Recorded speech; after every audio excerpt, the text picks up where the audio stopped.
Olá, amigos. Esta é a TV 247.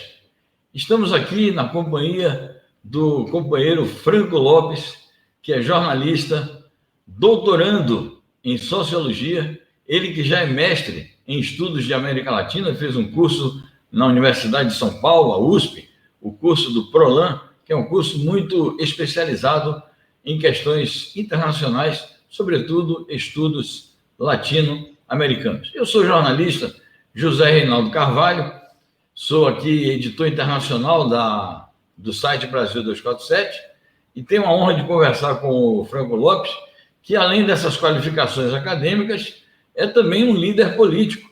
O Franco Lopes é membro do Partido Comunista do Chile e que tem uma célula ativa aqui no Brasil, fazendo um trabalho político, ideológico e organizativo com a imigração chilena, que é uma imigração numerosa, composta de trabalhadores de diferentes setores da economia, uma imigração que tem dado grandes contribuições à integração entre os nossos povos. E eu me sinto muito à vontade, Franco, para conversar com você também nessa condição, porque, como você sabe, eu sou também comunista. Eu estou aqui, claro, no meu ofício de jornalista, mas não é segredo para ninguém que eu sou membro do Partido Comunista do Brasil, com muito orgulho, e partido com o qual o Partido Comunista do Chile tem excelentes relações bilaterais. Bom, eu queria passar para você cumprimentar o nosso público e depois a gente vai começar aqui uma conversa sobre a situação no Chile, sobre os acontecimentos que desde o ano de 2019 vem polarizando as atenções de toda a América Latina. Por favor, Franco. Bom dia, camarada. Obrigado. Uma honra para mim conversar contigo, com tanto respeito pelo Partido Comunista do Brasil. Grande amigo, em um momento particular para Chile, de muita esperança, e também em um momento cinza e triste do Brasil, porém, estamos juntos. Muito bem, Franco. Eu vou começar justamente por esse ponto que levantei na abertura. A gente viu que desde o ano de 2019 houve uma verdadeira rebelião popular no Chile. Multidões de milhões e milhões de pessoas nas ruas durante semanas consecutivas e que foram dias, digamos assim, que abalaram a sociedade chilena e tiveram uma repercussão enorme na América Latina.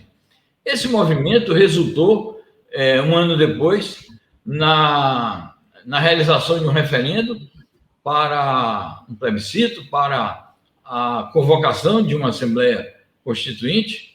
Essa Assembleia Constituinte acabou sendo já convocada, as eleições foram realizadas. Então, eu queria que você iniciasse, Franco, fazendo um certo balanço sobre esse movimento político de massas e movimento de rua do ano de 2019 e o processo da eleição da Constituinte, se você considera que tudo isso resultou em avanços democráticos positivos para o processo aí de afirmação soberana, afirmação da soberania política do povo chileno. Fique à vontade aí para fazer as suas reflexões sobre este fenômeno que despertou grande interesse aqui no Brasil. Sim, eu, como já reforço, te agradeço muito o convite e eu estou muito esperançado com o momento que vive o Chile. Eu, particularmente, o chamaria de um momento revolucionário com datas particulares, com datas que hoje já são históricas. A primeira é o 18 de outubro de 2019, essa grande mobilização que congrega 2 milhões de pessoas nas ruas e que marca talvez o ápice dos conflitos que já vinham há um tempo. O Chile sempre foi o exemplo do modelo neoliberal, o paradigma de como teria que ser a economia, ao mesmo tempo a desigualdade é uma das piores do mundo. O Chile tem privatizado praticamente todos os serviços essenciais e, como vocês sabem, o modelo neoliberal acaba sendo uma fábrica de pobreza. Os protestos do Chile não começaram em outubro de 2019, eles vêm há muito tempo. Existem movimentos, ondas dos estudantes em 2006, 2011, e que reverberam com muita mais força naquele momento. Por que justamente se cria esse grande movimento? É porque outros elementos, como o movimento contra o sistema de pensões, o movimento dos ambientalistas, o movimento feminista, que no Chile é muito forte, se unem e se provoca o que se chamou do estallido social em espanhol, que é esta revolução que eu diria, onde os movimentos finalmente se encontram em torno a um discurso hegemônico que é o fim do modelo neoliberal. Um ano depois, aparece esta convenção constituinte, onde grande parte, a maioria, está composta por independentes e partidos de centro-esquerda, e que reafirma que o povo chileno diz não ao modelo neoliberal. No mesmo país que foi cobaia do modelo, no mesmo país que foi experimento neoliberal muito antes que Estados Unidos, muito antes que Inglaterra, após 30 anos, o povo chileno diz não mais ao modelo neoliberal e começa a criação de uma carta constituinte que está ainda em um processo inicial, porém que aponta principalmente a recuperar os serviços essenciais, a uma maior participação do Estado e, finalmente, a combater as privatizações que tanta dor, tanto sofrimento e tanta desigualdade têm provocado aos chilenos. Muito obrigado, Franco Lopes. É uma resposta bastante precisa e esclarecedora, que me sugere a seguinte indagação, o raciocínio que você apresentou. Nós poderíamos dizer que esse processo político de massas, que resultou no que você está falando, na derrota do projeto neoliberal, que ele, além de enterrar as políticas e a própria Constituição pinochetista, que acabou permanecendo por muito tempo, se o resultado político desse processo é também a derrota de certas orientações que prevaleceram no pós-ditadura e que foram aplicadas com muito zelo pela própria concertação de forças centristas, centro-direitistas e algumas até de centro-esquerda, que governaram o país, enfim, durante uma grande parte do período pós-ditadura. Sim, totalmente. Como você bem diz, o que acontece é que durante a ditadura se implanta o modelo neoliberal, se desmonta o Estado, começam as privatizações, a venda dos serviços gerais com, no meio, um entramado de corrupção muito forte, e depois, quando chega a democracia nos anos 90, se profundiza esse modelo. A concertação, como você muito bem falou, é uma união de partidos de centro-direita e alguns disfarçados de esquerda, que nada mais é aqueles que aprofundaram o modelo neoliberal, continuaram com as privatizações, e durante esse tempo a desigualdade, a pobreza e a miséria foram aumentando. Hoje, pela primeira vez, após muitas pressões, após movimentos que, como eu dizia, começam fortemente em 2006, 2011, em algum momento se inclui o Partido Comunista, que nunca participou desse processo. Só no ano 2011, após muita pressão, a ex-presidenta Bachelet inclui o Partido Comunista, que sempre foi relegado, que sempre foi excluído, e começa uma abertura que põe fim a um sistema chamado binominal, que não é mais que a divisão do poder entre a centro-direita e a direita. Após esse processo, os protestos se profundizam e logo explodem, como já falamos, em 2019, e por isso agora, com a esperança de finalmente colocar um fim a esta carta pinochetista, é que a possibilidade de construir um país muito mais justo e muito mais digno para todos se transforma em algo realmente viável.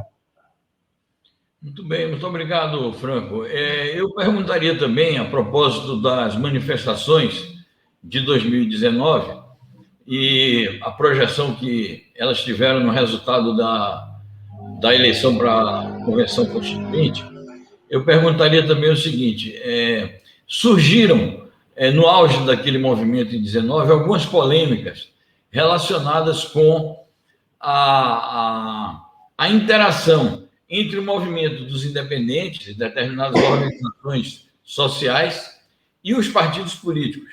Um certo discurso de que, mas os partidos políticos tradicionais não deveriam ter lugar nessas manifestações, é um movimento inteiramente novo.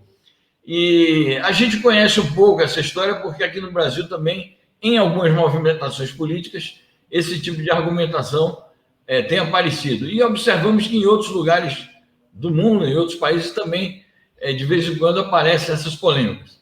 Eu perguntaria se, passado tudo isso e já feita a eleição para constituinte, se essas contradições estão em vias de superação e, nesse sentido, se há uma perspectiva de uma união entre... Parece que há algum eco aí, Franco, alguma coisa aí, você deve estar com algum dispositivo ligado. Então, Tem algum dispositivo aí ligado, talvez, na... Você está com o celular ligado ou não? aí, acho que é o site que abriu. Tá. Perdão. Então, se isso está em vias de superação e se está aberto o caminho, ou se está pavimentando o caminho para uma sólida aliança entre movimentos sociais e movimentos, partidos políticos, propriamente ditos, e mesmo entre os movimentos sociais, às vezes surgem discrepâncias. Por exemplo, há quem diga que, mas existem movimentos sociais tradicionais, por exemplo, a CUT é um movimento social tradicional, como se essas organizações não tivessem uma história, não tivessem um protagonismo e não fossem indispensáveis para o processo de luta estratégica dos trabalhadores. Enfim, como você nos descreveria essa situação e se há perspectivas de, no Chile, se criar uma verdadeira unidade popular em que os partidos políticos de esquerda e progressistas, e até mesmo os de centro-esquerda, tenham o seu protagonismo, os movimentos sociais chamados tradicionais também, e, claro, os novos movimentos ligados a forças independentes também desempenham o seu papel. Como você vê essa configuração da unidade popular no Chile nos dias de hoje? Eu concordo totalmente com o que você está dizendo, basicamente porque a institucionalidade que governou no Chile durante muito tempo esteve ligada ao poder, ao mundo empresarial, aos privados, e evidentemente o povo chileno se sentia totalmente excluído. E aí aparece uma figura que até agora não foi nomeada, que é o candidato presidencial mais bem posicionado e que é aquele que congrega talvez todas essas demandas sociais que sempre estiveram anuladas, que é Daniel Jadwe, candidato pelo Partido Comunista, pré-candidato, perdão, pelo Partido Comunista, e que hoje é aquele que tem a melhor opção de se transformar no próximo presidente do Chile. Por um lado, é real que movimentos sociais de diferentes camadas, ambientalistas, estudantis, feministas, contra o sistema de pensões, nunca se sentiram identificados com a institucionalidade. E isso é real, é um fato. Porque, de certa maneira, essa institucionalidade, mesmo se definindo como centro-esquerda, nunca esteve a favor dos benefícios reais de uma construção de uma sociedade muito mais igualitária. E aí aparece uma figura que era prefeito e que foi, eu diria, um ator ativo nos protestos e talvez era o único político que conseguia aparecer no meio da população nos protestos, que justamente Daniel Jadwe, que é aquele que, sendo prefeito de uma comuna, um bairro com menos condições que uma capital, consegue transformar esta capital e consegue incluso que outros prefeitos, incluso de direita, comecem a imitar e a seguir as ideias dele. Então, é real, de fato, existe uma divisão muito forte com os partidos políticos, porém, aqueles que se definem como independentes, a lista do povo, aqueles que pertencem à centro-esquerda, eu diria que maiormente concordam em que o modelo neoliberal não dá mais. É um completo fracasso, é uma fábrica de pobreza permanente e, principalmente, como isso pode se exemplificar, porque o outro candidato da direita mais dura, inclusive pinochetista, que hoje se apresenta como um social-democrata, não era mais que um ex-Chicago Boys, que hoje reconhece a ineficácia do modelo econômico e disse, não, a partir da minha experiência de vida, eu hoje me defino como um social-democrata. Isso dá um pouco indício de como a população chilena realmente já não consegue mais acreditar em algum defensor do modelo. Então, temos um social-democrata, que não é mais uma direita disfarçada, e temos, do outro lado, candidatos de esquerda com um programa bem rupturista e que vem de acordo com o panorama atual do país. Perfeito, Franco. Nós vamos voltar a falar daqui a pouco sobre a eleição presidencial, mas antes, e vamos, inclusive, tentar concluir o programa com esta parte da eleição presidencial, mas eu queria antes voltar um pouquinho e perguntar qual é a real correlação de forças que se estabeleceu na Convenção Constituinte e quais são as perspectivas de redigir uma Constituição que seja, de fato, correspondente às mais profundas aspirações democráticas e de independência nacional e de justiça social do povo chileno. Aí depois a gente volta a falar sobre a perspectiva do futuro imediato. Mas dê uma descrição aí, por favor, do panorama da Constituinte. Sim, o ponto mais importante da nova Convenção Constituinte é que a direita não conseguiu um terço de votantes, o que significa que não pode interferir, que não pode anular e que não pode avançar muito mais do que antigamente avançava. A lista do pueblo, definida como independentes, é composta por 25 pessoas e outros partidos de centro-esquerda por 35. A direita teve 20 e tantos.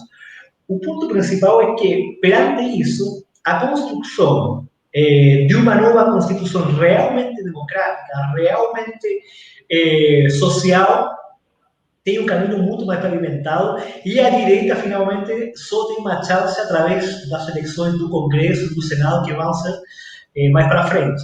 Então, eu diria que, sem tentar romantizar, sem tentar dizer que tudo vai mudar radicalmente, diria que a possibilidade de se encaminhar a um novo direcionamento, principalmente popular, está totalmente dita. O problema, talvez, principal seja que o Chile tem muitos tratados de livre comércio. São assinaturas chamadas TLC, com países, extremamente neoliberais e que, claro, usufruem muito da antiga Constituição. Talvez ali exista um problema que mais para frente seja necessário tratar. Por enquanto, eu diria que as condições estão totalmente dadas, a direita não tem possibilidade de anular, de abolir, e talvez durante este governo nunca antes, como já conversamos, neste século a direita saiu tão derrotada. Perfeito, Franco. Bom, antes de encerrar, então, eu queria voltar a abordar o tema presidencial e você poderia brindar uma informação ao nosso público sobre os seguintes aspectos. Primeiro, a gente sabe que há prévias eleitorais estabelecidas para o mês de julho. Eu gostaria de saber se essas prévias se referem apenas à Frente Ampla, que é um conglomerado de forças de esquerda, ou se atinge o conjunto das forças políticas nacionais. Segundo, qual é o real panorama da disputa eleitoral? Quais são os concorrentes principais? Que você mencionou a possibilidade da candidatura do Daniel Haber e do candidato pinochetista. Mas e as demais forças? A centro-esquerda, os herdeiros da concertação, como vão se comportar? O atual presidente, o Pinheira, qual é a orientação que ele está dando para o campo de forças dele? E no meio dessa informação, que perspectivas se vislumbram para essas eleições que suponho serão em novembro, não é? Então, nós temos a prévia agora em julho, a eleição em novembro. Então, eu queria saber a informação e, ao mesmo tempo, uma análise de perspectiva. Claro, não é para você fazer previsões, porque você não tem bola de cristal, como a gente diz, mas apresentar um panorama que dê um quadro assim de perspectiva para o nosso público, que certamente nós vamos acompanhar a partir de agora com muito interesse aqui na programação do 247. Vamos acompanhar com muito interesse o processo eleitoral chileno, porque desperta realmente a atenção do público brasileiro. Sim. Existen pelo menos 5 pré-candidatos, representantes da centro-direita, da centro-esquerda e da esquerda real. Hoje é importante dizer que ninguém, no Chile, ninguém se define como de direita. Existiu um representante que em algum momento pretendia ser um Bolsonaro chileno, infelizmente não chegou a bom porto, porém, esses 5 pré-candidatos vão disputar nesta prévia agora em julho e provavelmente a eleição fique basicamente concentrada em 2 candidatos. Um é Joaquim Lavín, um economista, um ex-Chicago Boys, que inclusive foi ministro de Pinochet, prefeito durante muito tempo, e que está na terceira carreira presidencial. E que hoje se define, como eu dizia, como um social-democrata que incluso imitou algumas políticas e reconhece no oponente, Daniel Jadwe, o sucesso do governo. Do outro lado, quem tem mais possibilidades, Daniel Jadwe, pertencente ao Partido Comunista, e que veio com um apoio popular totalmente massivo a partir justamente das políticas implementadas na cidade, na Recoleta. Eu diria que a centro-esquerda até agora não se posicionou, particularmente a Democracia Cristã, que é o partido que governou após o golpe, no início da democracia, e é o partido também que apoiou o golpe e traiu o Salvador Allende. Até agora não tem se posicionado, tem feito críticas a Jadwe e a Lavín, mas por outro lado não tem a consistência talvez que teve antes. Nesta eleição de constituinte só teve 2 cadeiras, 2 participantes.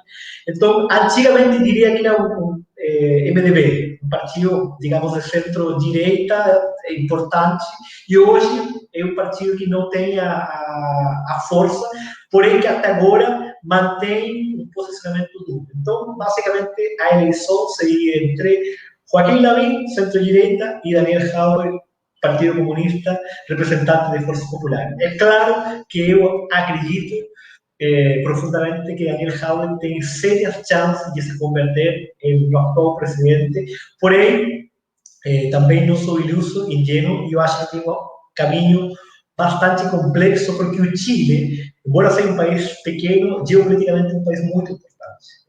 E o que acontece no Chile, considerando que do lado Castillo, em Peru, já governa Arce em Bolívia, Fernández na Argentina, certamente terminaria por constituir um bloco no Cono Sul, totalmente de esquerda.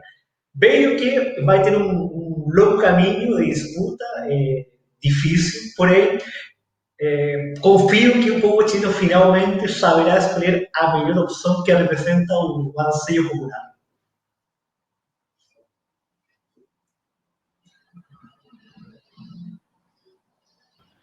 Desculpa. Muito bem, muitíssimo obrigado pelas suas informações e análises muito pertinentes sobre a situação política no Chile, um balanço de todos os acontecimentos a partir do ano de 19, passando pela convocação da Constituinte, a eleição da Convenção Constituinte, e agora esse breve panorama sobre as perspectivas eleitorais. A gente faz muitos votos de que o Chile ajude a dar um passo a mais na América Latina no sentido de reabrir o ciclo democrático e progressista. Como você lembrou, já temos o Evo Morales, agora a eleição do Castillo no Peru. A gente espera que as forças de esquerda vençam no Chile. Já temos a Argentina com um governo também progressista. Quem sabe o Brasil, em 2022, consiga romper essa situação aí.